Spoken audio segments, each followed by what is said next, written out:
এখন আমরা আলোচনা করব রাশি নিয়ে। রাশি মূলত কি? এই ভৌত জগতে যা কিছু পরিমাপ করা যায় তাকে আমরা রাশি বলতে পারি। তো এই রাশিকে আবার দুই ভাগে ভাগ করা যায়। বিষয় দেখা যায় কি, আমরা যদি রাশিকে প্রধানত ভাগ করি তাহলে রাশিকে দুই ভাবে, একটা হলো ঘটনা অনুসারে আর একটা হলো প্রকাশ অনুসারে। ঘটনা অনুসারে আবার রাশিকে তিন ভাগে ভাগ করা যায়। একটা হলো মৌলিক রাশি, একটা মৌলিক রাশি, একটা হলো যৌগিক রাশি। আচ্ছা, আমি দুইভাবে লিখি যে ঘটনা অনুসারে রাশিকে আবার তিনটা ভাগে ভাগ করা যায়। একটা হলো মৌলিক রাশি, একটা যৌগিক রাশি, আর একটা হলো সম্পূরক রাশি। আর আরেকটা হলো যে প্রকাশ। প্রকাশ অনুসারে আবার এই রাশিকে দুই ভাগে ভাগ করা যায়। একটা হলো কি আমার স্কেলার রাশি আর একটা হলো ভেক্টর রাশি। একটা হলো স্কেলার রাশি আর একটা হলো ভেক্টর রাশি।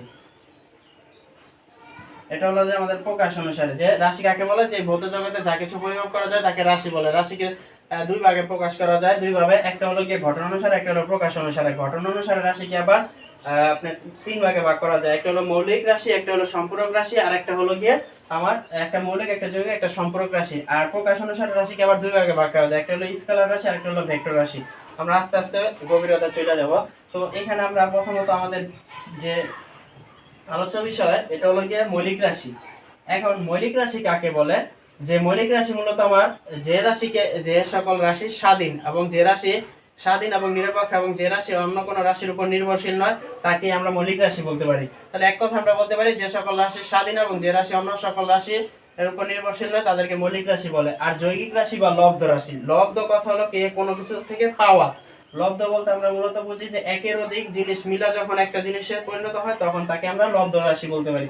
যে যৌগিক রাশি কাকে বলে, এক কথা যদি আমরা বলি যে যে সকল রাশি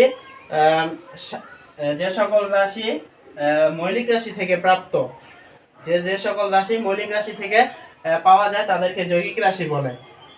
তো এরকমের মৌলিক রাশি আছে আমাদের 7টা। যে দৈর্ঘ্য, ভর, যে এরকম আমাদের মৌলিক রাশি আছে 7টা। যে মৌলিক রাশিগুলোকে যদি আমরা লিখি, যে মৌলিক রাশি এক নাম্বার হলো যে দৈর্ঘ্য, ভর, সময়, তাপমাত্রা। দৈর্ঘ্য, ভর, সময়, তাপমাত্রা, তারপর হলো দীপন তীব্রতা,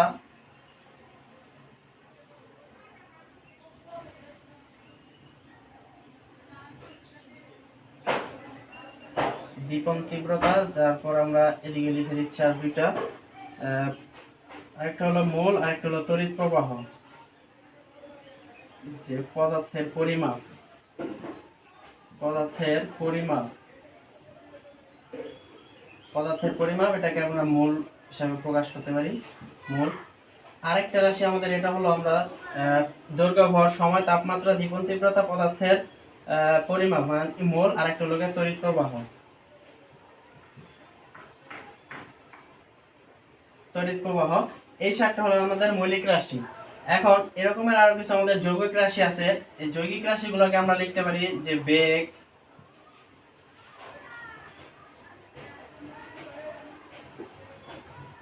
ত্বরণ বল, ত্বরণ বল,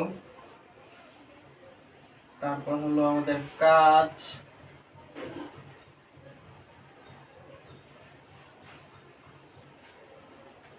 তড়িৎ বিভব,